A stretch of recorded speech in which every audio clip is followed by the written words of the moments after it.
and welcome back to my channel. Today we are going to be reacting to and breaking down something I've never seen before. It's called The Monster Club from 1981. Now, I watched this on YouTube. The quality was absolute garbage. I tried to clean it up and there's just no cleaning it up. So if you go watch it, just bear that in mind. The visual quality is crap. And actually the audio I found kind of muddled. I did have to watch it with subtitles just to make sure that I got names and stuff correct. It might not bother, well, it wouldn't have bothered me on just a regular watch, but I needed details. So yeah. It was, however, very enjoyable, I'm just going to say. This movie, like I said, was in 1981. It has Vincent Price, John Carradine, who the name is familiar, but now I couldn't really recognize his face in the movie because, like I said, the visual quality is not the best. And from a little bit of digging I did just to get a visual idea, I really don't recognize his face, but the name is familiar to me. Anyways. Also notable in here, at least for me, is Donald Pleasant. Other than that, I didn't really know any actors or actresses in this movie outside of really Vincent Price and Donald Pleasant, but the name John Carradine is familiar to me, so. Anywho, this movie is also like an anthology. There's 3 stories in it, and then intertwining with this story is Vincent Price's character and John Carradine's character. So, Vincent Price plays a vampire named Aramis, I believe is how you say it. And then John Carradine plays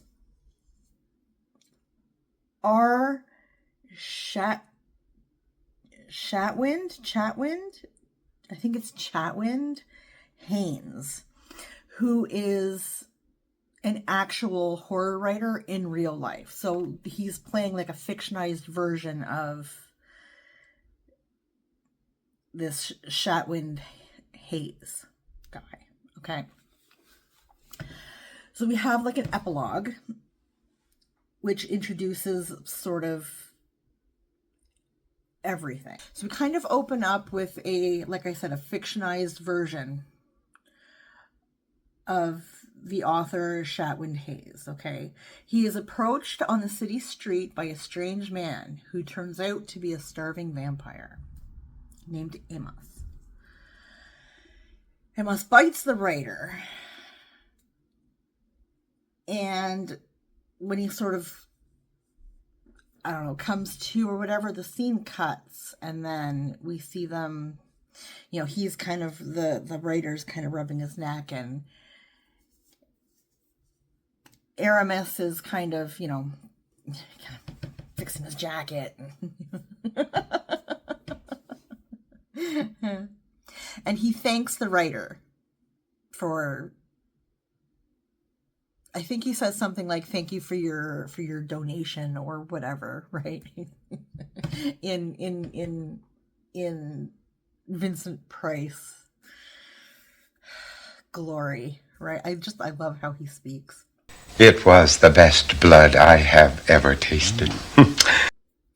The writer's unharmed. He's not hurt. He's not bleeding. He's fine. He's told he's not even going to turn. He wasn't bitten deep enough. So in this universe, a simple bite doesn't transform you, nor do you have to drink the blood of a vampire. In this universe, that you have to be bitten, but bitten deeply.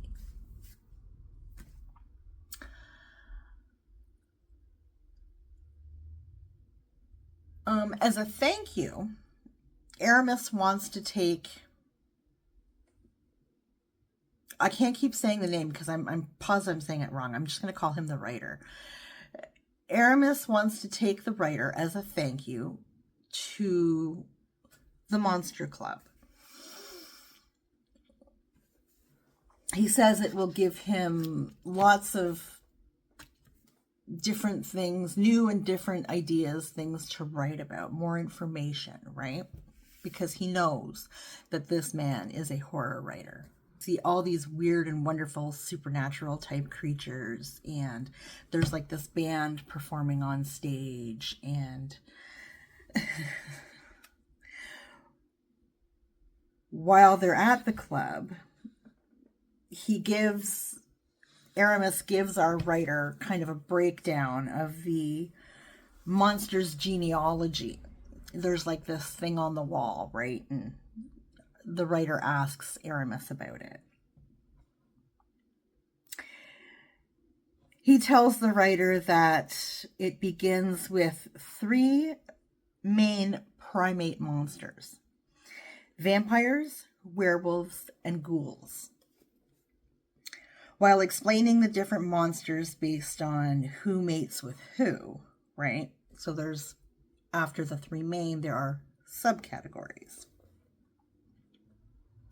Aramis says that if a shady were to mate with a ratty, these are sub-monsters, or a maddie,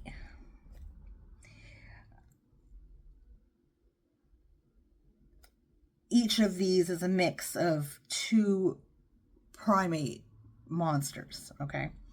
The results would be a mock,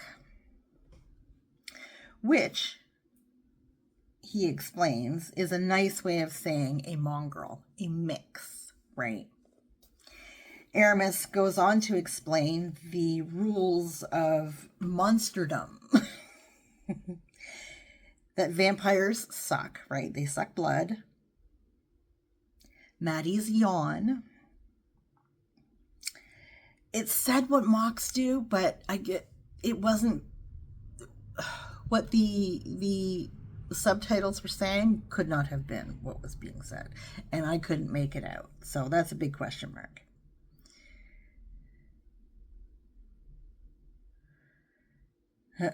But sad mocks only whistle, he says. And this is important.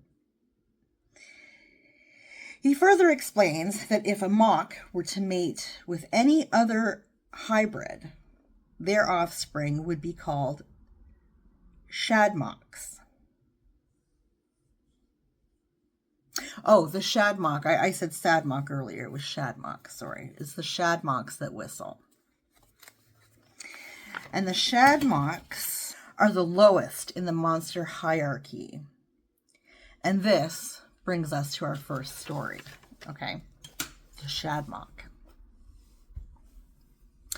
A young woman, financially struggling, takes a job with a secluded, who we find out later, it's alluded to heavily. Now that we have this whole background story given to us, it is alluded to heavily that the creature is a shadmock who leads a troubled and tragic existence and is notorious for its demonic whistle. As time goes by, the girl, Angela, develops a friendship with the mysterious shadmock, and he is extremely shy. He's painfully shy and lonely. Like, just, this actor, he looks ridiculous with the makeup job that's done on him, to be perfectly honest. But the actor himself is fantastic. He plays not even really shy. He's scared of himself, right? I mean, he knows what he is. He knows how people react to what he looks like. He even tells her at one point that he used to wear a mask. But it did no good, right? It only made people curious. And eventually you have to see what's behind the mask, right? And then people were terrified. So he said it's better just to show everything up front and, you know, get all that kind of out of the way, right? We see him out front, like feeding birds, and he just loves the pigeons, right? They're his only friends. He goes out like clockwork and feeds them. And of course they come to him because he has the food, but they're not afraid of him. They don't judge him. They, you know that whole story. It's so sweet. A little bit heartbreaking. But Angela develops a friendship with him. It's not, though. Like, Angela's a bitch. Okay, she's horrible. She's a horrible person. She is scared to death of the Shadmock. I can't remember what his name is. I think his name is Raven. I think it's like a... Anyway, he likes birds. But she is there to steal from him. Like, we meet her and, like, her boyfriend or whatever, and he's just as terrible as she is. And when she goes to meet him, she sees how hideous he is and leaves. And he's like, the boyfriend's like, no, we're doing this. Like, we're broke, we need money, la la la, right? They're horrible, horrible, horrible people.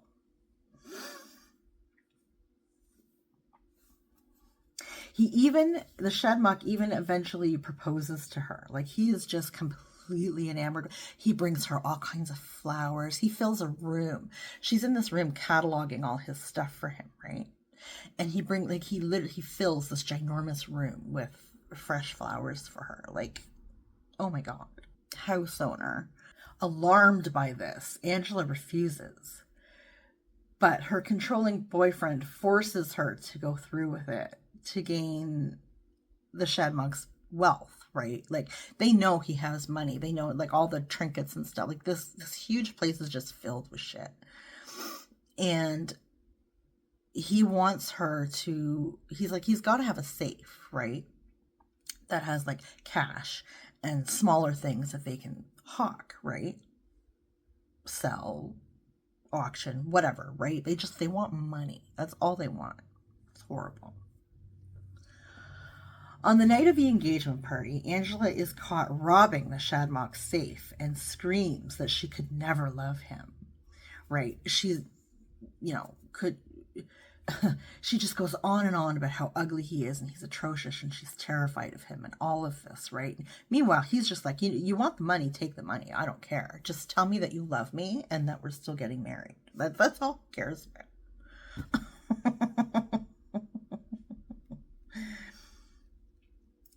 She says, no, that could never happen. I could never love... Like, look at you. I could never love you. Bitch. The Shadmock whistles and destroys Angela's face. Her boyfriend is driven insane and locked away in an asylum upon seeing her. The makeup work is really kind of silly, but you get the kind of gist of it, right? Like, we see him earlier. There's a cat that comes onto his property and kills one of his bird friends. Wow. Listen, I mean, he was just heartbroken by the death of this bird, right? He sees the cat and he whistles and the cat is just set ablaze. Like, but also he is extremely upset that he's done this, right? Like, he knows what he's capable of doing and he never wants to do it. That's why he stays away from people. He doesn't want to hurt anybody, right? He just wants friends and loved ones. Like, he talks about his family kind of, sort of, and alludes to them being different. But he just wants friends and he wants people that care about him. He wants to be able to have people around him. Like, he doesn't want to hurt anybody or anything. So when he loses his temper and kills this cat, he stays in his room for days. Like, he's just inconsolable about it, right? So when Angela, of course, says, I could never love you, you're hideous, you're, whatever. I mean, yeah. And the fact that her boyfriend ends up in an asylum over I'm sorry, but I couldn't think of a better ending for a more hideous person. He's disgusting. Our next story is called Vampires. We meet a timid boy, son of a peaceful family of vampires who lives in this miserable, lonely, yet huge house, where he is bullied at school and his father spends little time with him. Now, we are not told up front that these are vampires, but it is heavily implied, so I'm really spoiling nothing. I'm just saying, everything is very obvious. His son discovers his father is a vampire by being relentlessly hunted by a team of like vampire killers. They're called the Bleeny or the B Squad, led by Pickering, who is Donald Pleasant. So they meet the boy, this B Squad, at the school, right? So this sweet little boy is getting like bullied hard by these kids, boys and girls alike. They take his book bag and play monkey in the middle with him with it. You know what I mean? I say play, but you know, his mother has this talk with him about how his father's this nobleman, and so that makes her whatever, and so he's some sort of noble boy, whatever the fuck. You're better than them, right? And she's kind of saying this because one, it's kind of true, and two, to sort of boost him up, give him a little self-esteem, you know, kind of like you're better than these little shits. Like, chin up, bud. You're fine, right? Get your schooling, do what you gotta do, get the fuck out, and you'll be fine. Like, don't worry about it. He tells these kids, of course, that, you know, my dad's a nobleman and blah, blah, blah, blah. And so they just start, like, they're ready to rock, right? They're ready to get physical over this. Donald Pleasant comes over and, like, scares the kids away because he is terrifying. Come on.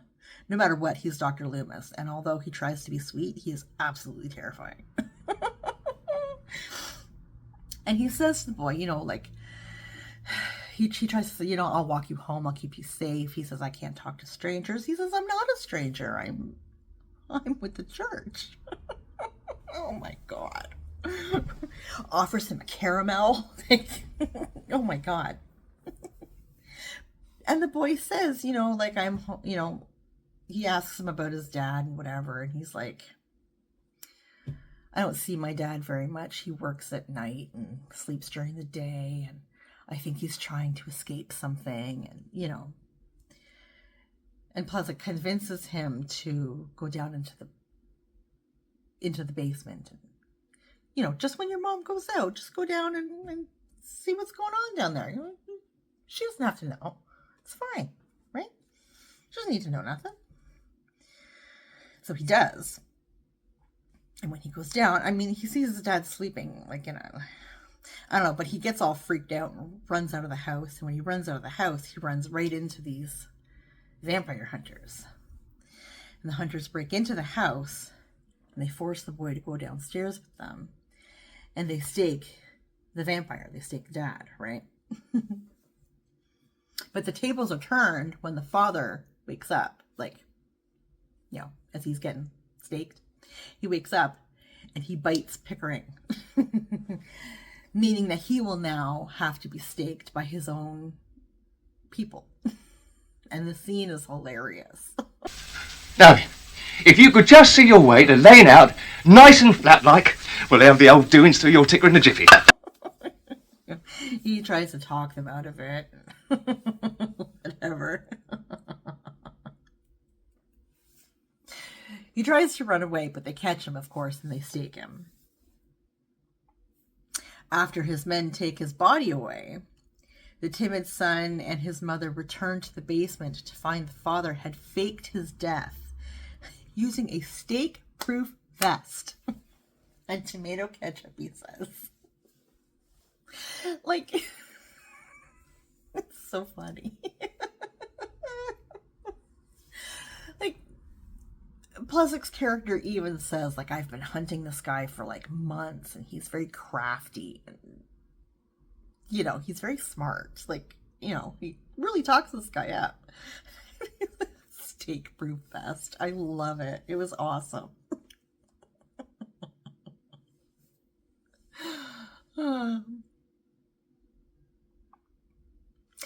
In our third and final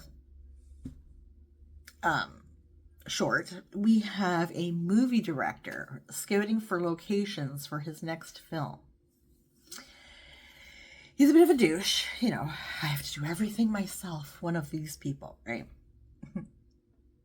So his location scout gives him a map and shows him a few places that he's found, and he's like, oh, but there's no authenticity there. You can't have this, you know, atmospheric, dark and brooding place for my horror film when there's like a power station across the street or whatever. Like, you know, he wants to go to this place in the middle of the map where there's nothing, right?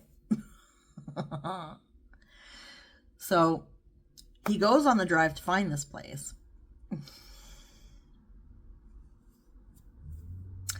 And he finds an isolated and dilapidated village. I believe the sign said it was called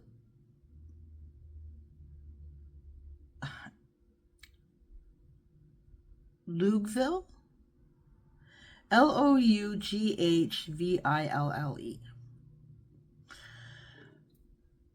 Where the residents refuse to let him leave. And they keep talking about the elders. The elders will be here soon. Like at first, it's just this one creepy looking guy. And the movie director asks to use the phone, right? He's like, there's no phone. Phone? We don't know her. There's no phone here. No phones, right? And he's like, okay, well, you know, like, I'm just going to go. I'm just going to go. And he's like, you're not going to get anywhere. You're not going to get anywhere. It's going to be dark soon.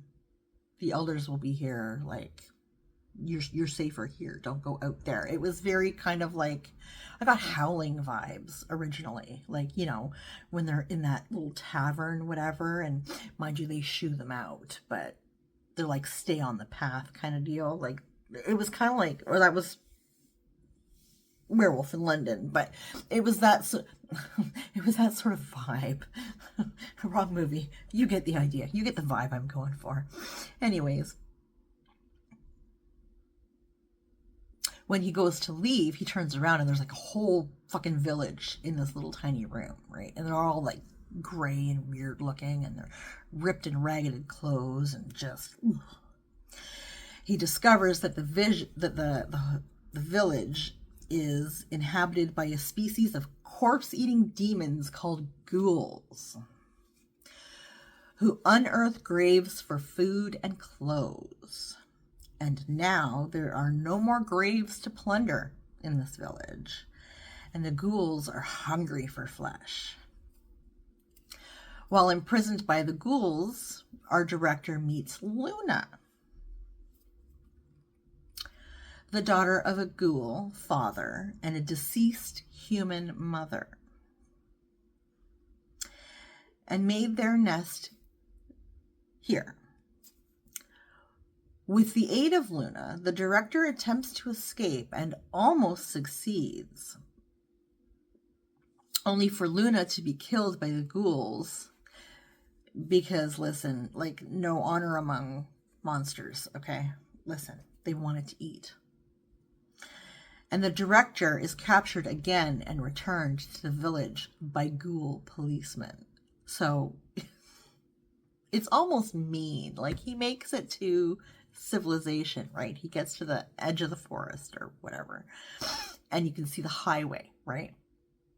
So he flags down the first car he sees, which happens to be a police car, and you're like, yeah, right? So they're like, he's trying to explain without sounding crazy. So he just says, like, I found this village. And then he kind of stops himself and he goes, listen, just take me to the police station and I will explain everything, right? So they get him in the back of the car. They pull a Yui and they go back, right? And then they pass the same sign he passed with that Loughville whatever sign, right, for the village. And they take him back. And when they get there, it's the old creepy guy from the beginning, right? The manager of the hotel or whatever. He was Luna's dad, by the way. Is standing outside with, you know, all the other ghouls. And he's like, oh, shit, right? Like, they're all banging on the cop car, and, you know, they're like, dinner time. And the police have actually escorted the elders. He's like, we always give the elders a police escort when they come into London, right? Like, holy fuck, really? Like, we knew dude was screwed, but I mean, holy crap. And of course, you know, he's looking around at everybody outside the car, and then he looks ahead of him at the cops, and they turn around and look at him from, you know, they've got the ghoul teeth and whatever. But I mean, other than that, they look perfectly normal. And then, just with the same teeth, I mean, yeah, dude was screwed. As we end the film, we come back to Aramis and our writer, right? And Aramis has decided that he wants the writer to become like a member of the monster club. The other monsters are having none of it, right? They're like, please, he's not even a monster. Come on now. We can't have humans up in here, right?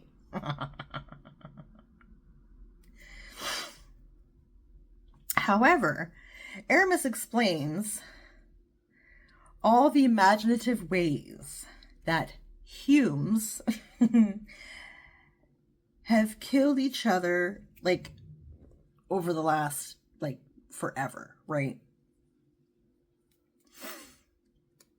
He goes into detail. He lists things like, you know,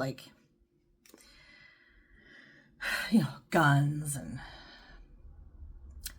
racks and hangings, cars, nuclear weapons, like all this stuff, right? Warships,